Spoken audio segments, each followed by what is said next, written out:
La diferencia entre una crisis parcial simple y una compleja se establece para que ustedes diagnostiquen simple y compleja, es si está despierto o no. El paciente con una crisis parcial simple no está despierto, perdón, está despierto. En cambio, con una alteración compleja está con un trastorno de conciencia. La duración de crisis no tiene nada que ver, porque la mayoría de crisis duran 2 minutos. La mayoría duran 2 minutos. La aparición de sintomatología psíquica tampoco tiene nada que ver. Puede haber alteraciones psiquiátricas en algunos tipos de convulsiones. La aparición de confusión post-crisis, casi todas tienen confusión post-crisis. Es la triada posictal. El estado posictal está formado por somnolencia, mialgia y cefalea, pero hay una tetrada que se llama confusión. Pero hay una crisis que se llama crisis de ausencia, que no trae esta posictal. Son niñitos de 6 a 8 años que están en el colegio muy traviesos y después se quedan como inmóvil por 10 segundos y después se despiertan y siguen jugando como si no pasara nada. La profesora dice que es un niño distraído, pero lo que tiene es una crisis epiléptica. Estos niñitos no se dan cuenta, ¿no? Y hacen sus actividades aparentemente normales. Si ustedes hacen un electroencefalograma a estos niñitos, le van a encontrar punta onda 3 veces, punta onda 3 veces en un segundo. Punta onda, punta onda, punta onda. Eso se llama 3 Hz. Punta onda 3 Hz. Eso también ha sido pregunta de examen. La E de paciente no, porque puede darse también en ancianos. El estatus epiléptico es falso, que constituye una urgencia médica, verdadero. ¿Qué es un estatus epiléptico? Operacionalmente hablando, un estatus epiléptico es una crisis que dura más de 30 minutos. Normalmente la crisis dura 2 minutos. Pero si dura más de 30 minutos se llama crisis epiléptica o estatus epiléptico. El médico no puede esperar 30 minutos que esté convulsionando. Al minuto número 5 lo tratan. Ustedes lo tratan al minuto número 5. Diazepam, condicionar a convulsiones más de 5 minutos. Si no le pasa con ampolla de diazepam en 2 oportunidades, le tendrían que dar fenitoína, 18 por kilo de peso. La fenitoína se da en cloruro de sodio, no en glucosa. Y si no le pasa, le dan el fenobarbital. Una vez que le dan fenobarbital, tienen que intubar al paciente y pasa a UCI. ¿Puede deberse a un cambio de medicación antiepiléptica? Sí. Error frecuente es suspender bruscamente los antiepilépticos. No suspendan nunca bruscamente antiepilépticos. Suspendan progresivamente, porque si no el paciente puede convulsionar. Siempre se acompaña de pérdida de conciencia. No. No siempre se acompaña de pérdida de conciencia. Puede producir deterioro orgánico irreversible. Cierto, puede producir deterioro orgánico irreversible. En casos no controlables puede recurrirse al coma barbitúrico. Verdadero. Miren, qué bonita pregunta. No siempre se acompaña de la pérdida de conciencia, porque hay estatus epilépticos de crisis parciales. Son pacientes que solamente mueven el brazo y la pierna y están despiertos. Y se están moviendo más de 30 minutos. Entonces, es una buena pregunta. De todas maneras hay que aprenderla, ¿no? El diagnóstico diferencial de crisis epiléptica no incluirá los cuadros histéricos de cajón. Son chicas generalmente que están en emergencia, que empeoran sus crisis cuando mucha gente lo ve y disminuye cuando no hay nadie que lo está mirando. Los cuadros sincopales también, las caídas. 61 no incluye. ¿Cuál es una crisis convulsiva, una crisis epiléptica? La migraña, la neuralgia trigémino y la epilepsia son primos hermanos, son enfermedades paroxismales. Migraña, neuralgia trigémino y epilepsia. Los cuadros de migraña podrían producir algunas auras que podrían desencadenar, que podrían sospechar de epilepsia. Un ataque isquémico transitorio también, pero un brote de esclerosis múltiple no, porque es un déficit motor. El brote general es una hemiparesia que dura 24 horas y así no es una crisis epiléptica, ¿no? La respuesta es brote de esclerosis múltiple. No emplearía en el tratamiento de estatus epiléptico. ¿Qué no emplearíamos? Yo emplearía primero diazepam a los 5 minutos, después repito diazepam, después doy fenitoína, después dos fenobarbital y después terminas en coma barbitúrico. A ver, acá dice, medida de soporte es lo primero que tienen que hacer, diazepam también, fenitoína también, barbitúricos también. Lo que no van es carbamazepina altas dosis. En España se utiliza ya el ácido valproico endovenoso, valproato endovenoso.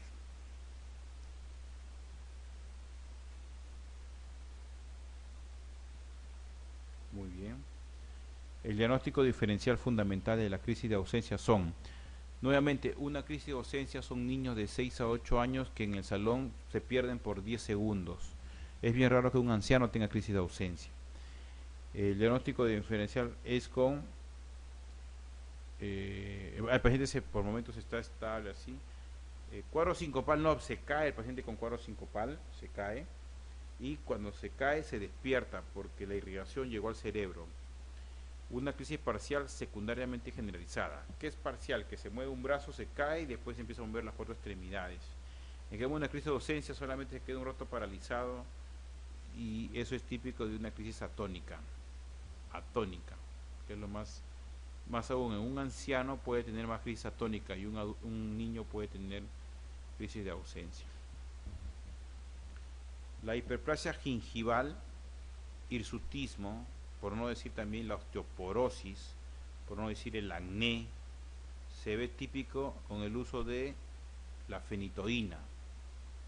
La fenitoína, que es la difenilidantoína, produce hiperplasia gingival. Otra pastilla que produce hiperplasia gingival es el nifedipino, que se utiliza en cardiología, nifedipino, el antihipertensivo. El ácido valproico produce alopecia y produce también temblor de manos. También produce aumento de las transaminasas. La carbamazepina produce disminución de la serie blanca, leucopenia. También produce mareos, sueño. La lomotrigina produce el famoso síndrome de Stevens-Johnson, que es una dermatitis. Aunque ahora se dice que todos los antiepilépticos pueden producir Stevens-Johnson, no solamente la lomotrigina, sino que con la lomotrigina se dio más este caso. Felbamato, más alteraciones visuales. La verdad no se utiliza mucho felbamato por acá. La fenitoína produce acné, osteoporosis, hiperplasia gingival, hirsutismo, mareos, ¿no? La fenitoína no se da en crisis de ausencia. Si ustedes dan fenitoína en crisis de ausencia, empeoran la crisis de ausencia. Para la crisis de ausencia que se ven estos niñitos se da el ácido valproico. En otras palabras, en niños utilicen más ácido valproico y no tienen pierde. En el diagnóstico diferencial de la crisis es cierto que en los pacientes migrañosos el electro es normal. Puede ser normal y puede ser anormal. Las migrañas con aura simulan una crisis parcial, compleja. Un aura puede ser un tipo de crisis. La prolactina sérica es normal después de una crisis. Falso. La prolactina se eleva hasta 90 minutos después de la crisis. Lo que pasa es que nosotros no dosamos prolactina después de una crisis, ¿no? No dosamos, es un estado posital. Las crisis atónicas deben diferenciarse de cataplegia. En la crisis histérica existe pérdida de conciencia. No, ahí están las chicas gritando, pero no. La respuesta es: la crisis atónica debe diferenciarse de cataplegia. Cataplegia es una enfermedad psiquiátrica, que es una inmovilización, igual que una crisis atónica que se inmoviliza. Generalmente se ve en gente mayor. Y la cataplegia se ve en pacientes psiquiátricos. Pacientes migrañosos, el electro es normal, no en todos, puede salir patológico. Pero no es un estudio que se utiliza a todos los pacientes con migraña.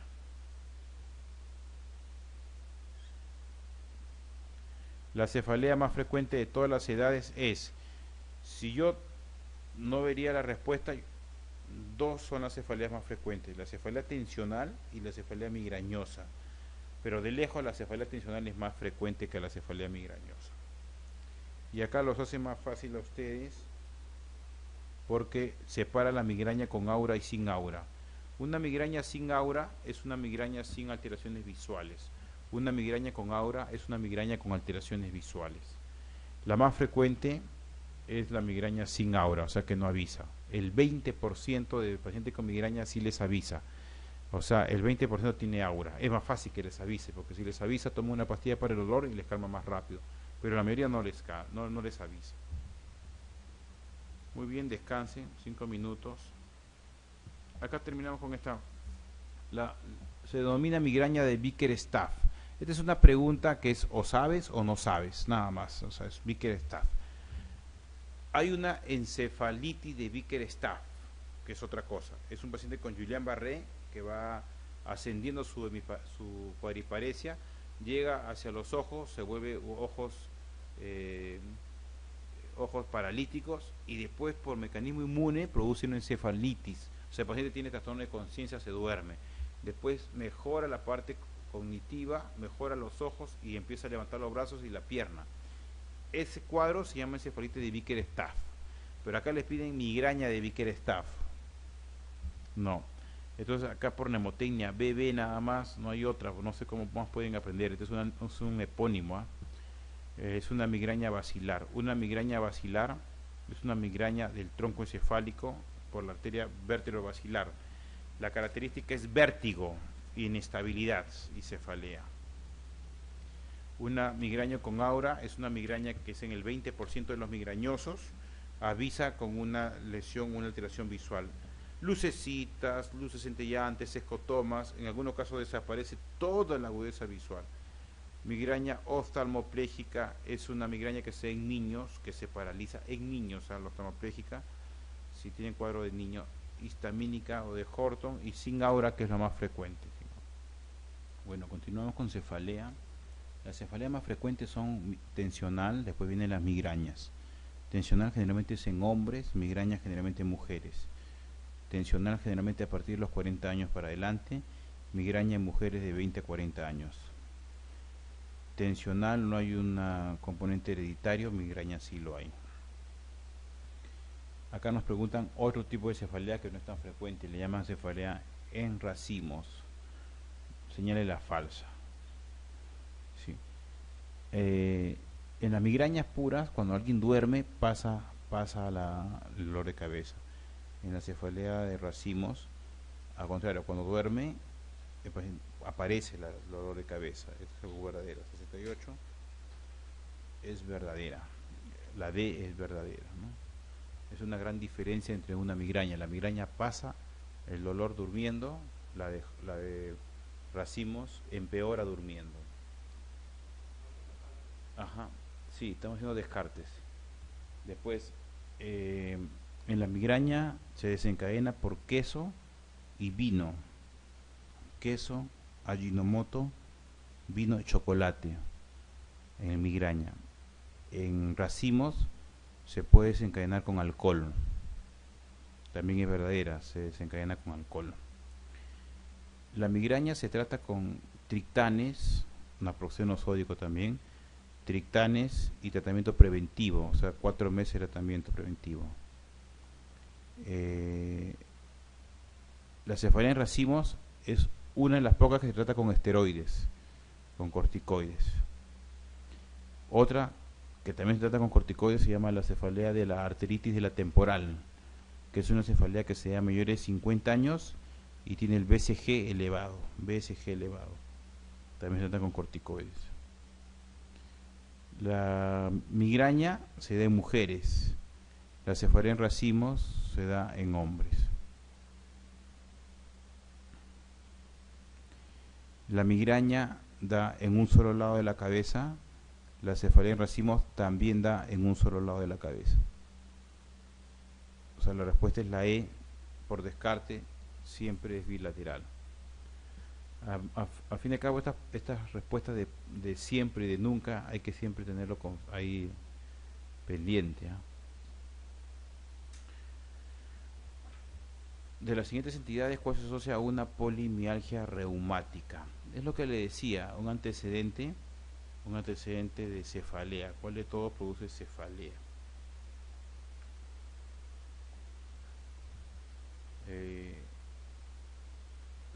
La neuralgia trigémino se da en pacientes con esclerosis múltiple, menores de 50 años, esclerosis múltiple. Si es mayor de 50 años, es una neuralgia trigémino idiopática, le llamamos. El tratamiento es lo mismo, carbamazepina, de elección, aunque han salido ahora la gabapentina y la pregabalina. La hidrocefalia puede producir dolor de cabeza, y la hipertensión endocrinal también podría producir dolor de cabeza, náuseas, vómitos. La cefalea que se asocia a una polimialgia reumática es la arteritis de las células gigantes o arteritis de la temporal. Es una cefalea que da en hombres, generalmente mayores de 50 años, con BCG elevado. El tratamiento es corticoides.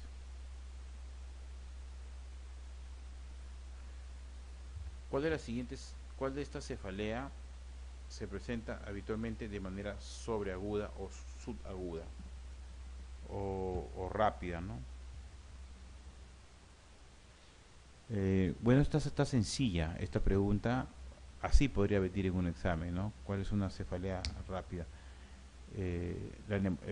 La frase es la cefalea, el peor dolor de cabeza en mi vida, ¿no? Es el peor dolor de cabeza en mi vida. Es un dolor, paciente que está jugando partido, está tranquilo y de un momento a otro tiene dolor de cabeza intensa, trastorno de conciencia y tiene una hemorragia subaracnoidea. Los síntomas son náuseas, vómitos, trastorno de conciencia, déficit motor, rigidez de nuca en el 25%. O sea, si ustedes encuentran rigidez de nuca, no se asusten, no todo es meningitis, puede ser una hemorragia subaracnoidea. Crenocitos en más del 4%, crenocitos, glóbulos rojos, ¿no? Deshidratados, glóbulos rojos juntos, más del 4% en el líquido cefalorraquídeo. Y la tomografía es de mejor diagnóstico, ¿no? Hay una clasificación llamada Fischer, SH, Fischer. La clasificación de Fischer es 1, 2, 3, 4. La 4 se ve mucha sangre, la 2 y 3 es menos sangre, la 1 no se ve nada de sangre. Fischer 1 no se ve nada de sangre, pero tiene clínica. Al Fischer 1 le tienen que hacer ustedes una punción lumbar. Al Fischer 1 le tienen que hacer una punción lumbar. En una Fischer 4 no tiene por qué hacer punción lumbar, pues si se ve la sangre en la tomografía. La cefalea tensional es crónica, subaguda.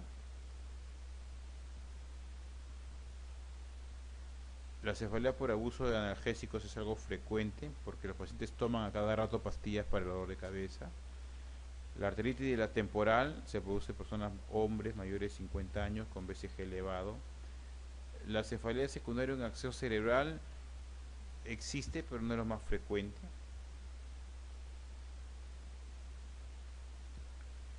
Es incorrecto respecto a la siringomielia. Siringo es cavidad, mielo es médula. Es una médula dentro, es una cavidad dentro de la médula, es la parte central de la médula. Eso se llama en la parte del epéndimo. En el epéndimo pasa líquido cefalorraquídeo. Eso se dilata, se cavita, se acumula. El tratamiento es quirúrgico. La siringomielia puede asociarse a tumores cerebrales o a tuberculosis. Puede asociarse.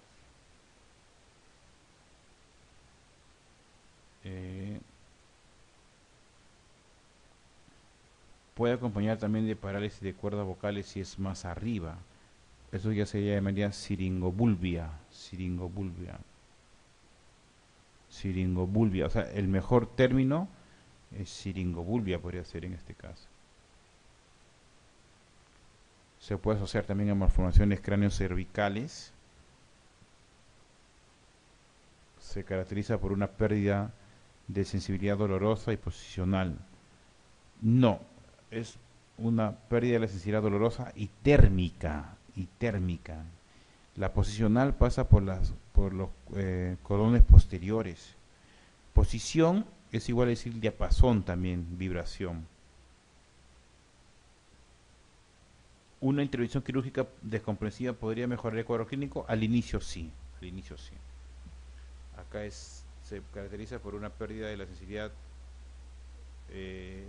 dolorosa y térmica con preservación de la sensibilidad posicional o vibratoria, ¿no?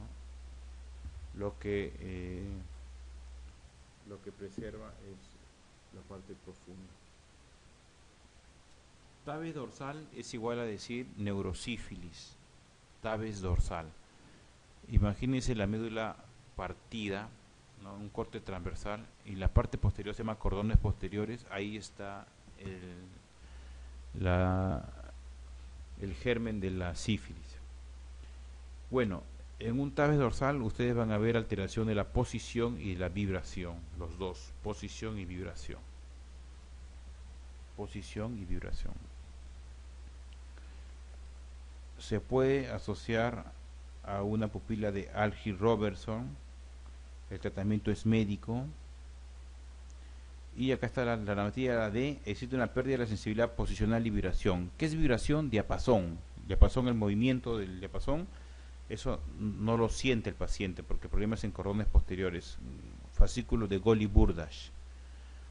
Posición es donde se encuentra el dedo. Arriba, abajo, en el medio. Arriba, abajo, en el medio. Con los ojos cerrados. Eso es posición. Es lo mismo posición con vibración. O sea, si no tienen diapasón, ustedes hacen posición. Eso es lo que es típico. La 72 es la de... Claro, puede haber una marcha también espástica, pero no es lo más frecuente. La marcha espástica más lo van a ver en HTLV1. HTLV1, marcha en tijeras con hiperreflexia y espasticidad. Y es una manifestación tardía de la sífilis. Esta pregunta es muy bonita. La degeneración combinada sudaguda medular. La vitamina B12 produce demencia y produce polineuropatía, pero en la médula espinal produce la enfermedad de degeneración combinada sudaguda medular. ¿Qué significa esto? Que el paciente dice combinada porque está combinado los cordones posteriores con los fascículos corticales que vienen de la corteza a la médula, córtico-espinal. Eso significa que el paciente no va a sentir el diapasón y tampoco la posición, y el paciente va a estar en disminución de fuerza con espasticidad. No es cierto que existe un déficit de vitamina B12, eso es cierto, sí existe un déficit de vitamina B12. ¿Puede haber una paresia espástica? Sí, porque lo que está dañado en combinación sudaguda es cordones posteriores y el fascículo córtico-espinal, y el fascículo córtico-espinal es el que produce la espasticidad. Puede haber una ataxia, es difícil que haya una anestesia suspendida. La anestesia suspendida se ve más en siringomielia y se altera las columnas posteriores, verdadero. Se altera. La respuesta es la A, existe un patrón de anestesia suspendido, eso se ve en siringomielia. Siringomielia. Cuando ustedes escuchen la palabra suspendido, piensen en siringomielia, ¿ya? No sé, ¿qué es eso? El paciente siente, siente y después ya no siente, después vuelve a sentir como una banda, como una banda. El síndrome de Brose-Quarr o un síndrome de hemisección medular es una pregunta también frecuente en preguntas de exámenes. El síndrome de Brose-Quarr es la parte lateral de la médula espinal, la parte lateral de la médula espinal, Brose-Quarr. Se imagina la médula espinal, alrededor va dañándose los cordones posteriores, al costado el fascículo córtico espinal y por delante la parte de la vía táctil. Un Brose-Quarr, o también llamado hemisección medular, va a tener una alteración en la posición y vibración del mismo lado. Posición, el diapasón no lo siente en el hemicuerpo que está dañado a la médula. También va a tener una hemiparesia de ese mismo lado. Entonces es un paciente que tiene una hemiparesia con el diapasón que está fallando en ese lado. Pero en el lado contralateral, acá viene la pregunta de examen, en el lado contralateral no siente. Entonces tiene una hemiparesia acá, una alteración de la diapasón acá y posición, y acá no siente la sensibilidad. Eso es un Brose-Quarr. ¿Por qué no siente? Porque se decusa la parte sensitiva al inicio nada más de la médula espinal. No esperaría encontrar. A ver, vamos a ver qué esperaríamos encontrar. Una hipoestesia contralateral, verdadero. O sea, no siente en este lado, no siente. Una hemiparesia contralateral, falso. Porque ustedes van a encontrar una hemiparesia ipsilateral, del mismo lado. Una disminución en la sensibilidad profunda, ipsilateral, sí, diapasón y posición, la C es verdadero. Alteraciones de segunda motoneurona a nivel de la lesión. Segunda motoneurona significa de segunda neurona, podrían encontrar también. Presencia de Babinski en miembro inferior ipsilateral, claro, si tiene miparesia en ese lado, hay Babinski en ese lado. ¿Y por qué Babinski? Porque la lesión es de médula espinal. La respuesta es la hemiparesia espástica contralateral, debería ser hemiparesia espástica ipsilateral. En la esclerosis lateral amiotrófica o en el ELA, la lesión se sitúa en... Para hablar de ELA, ustedes tienen que saber que es lesión de primera y de segunda neurona. ¿Qué es primera neurona? Espasticidad, hiperreflexia y Babinski. Esa es primera neurona. Los gringos hablan de up, hacia arriba, up, UP. Es Babinski, espasticidad, hiperreflexia. Y segunda neurona, down, hacia abajo, es hiporreflexia, sin Babinski y fasciculaciones, atrofia también. Cuando ustedes juntan la primera y la segunda neurona, hay una enfermedad llamada ELA, esclerosis lateral amiotrófica. No se ve. Ustedes le piden una resonancia, sale normal. Le piden una resonancia de médula, sale normal. Pero los criterios del escorial en velocidad de conducción y electromiografía hacen el diagnóstico de ELA. También la clínica, obviamente. Es un paciente que empieza con atrofias, con hiperreflexia y se va debilitando. Entonces, la ELA es una enfermedad de primera y segunda neurona. Cordones posteriores solo, eso es sífilis. Cordones posteriores, sífilis. Tabes dorsal. Asta anterior de la médula y vía piramidal, esa me gusta más, la C, porque en el asta anterior sale la segunda neurona y la vía piramidal es la primera neurona. Astas intermedios laterales y raíces anteriores, más vía piramidal. Cordones posteriores y laterales también es como un tabes dorsal.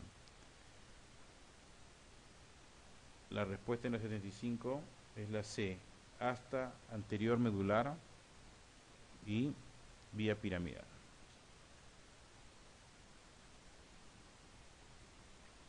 ¿Qué es incorrecto sobre el síndrome de Guillain-Barré?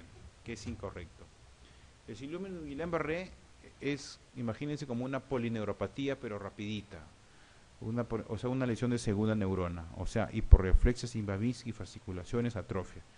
Aunque la fasciculación es más bien en ELA, sobre todo en lengua, ustedes pueden saber que el Guillain-Barré produce una polirradículo. Y la palabra radículo habla de la segue positivo.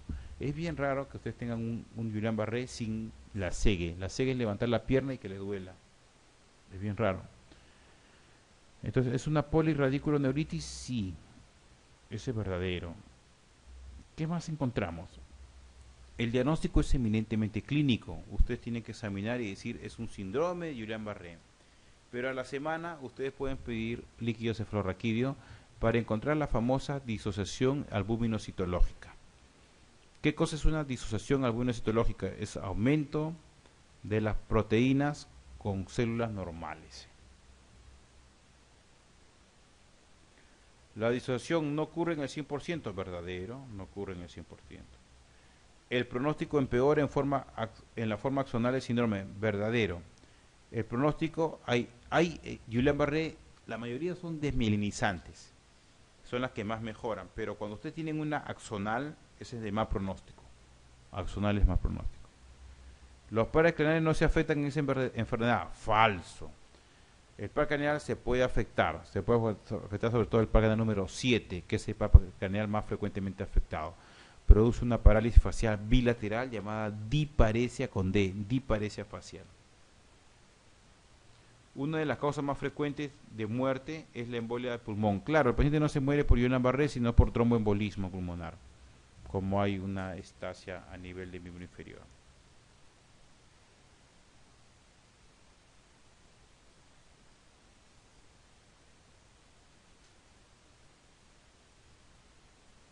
La D. ¿Cuál de los siguientes criterios es imprescindible para el diagnóstico del síndrome de Guillain-Barré? Imprescindible.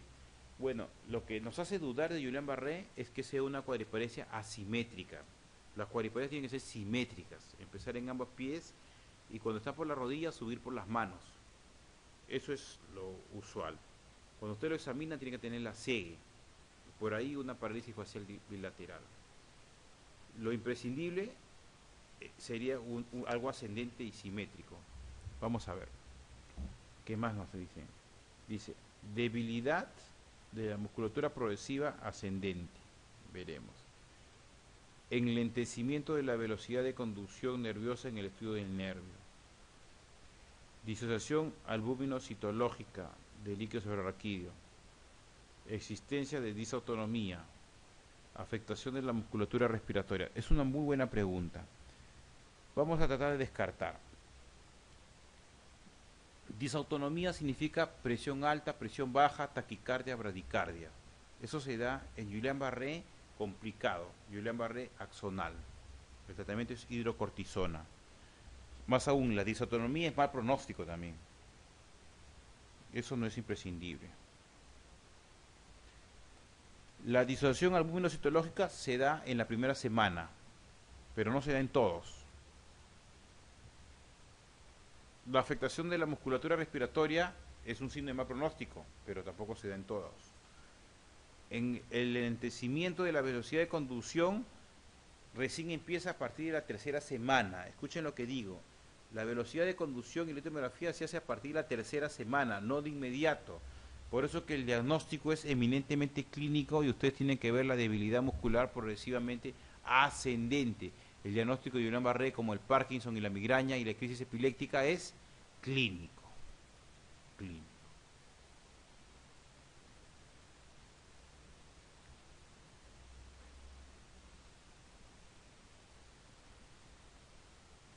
¿Cuál de las siguientes entidades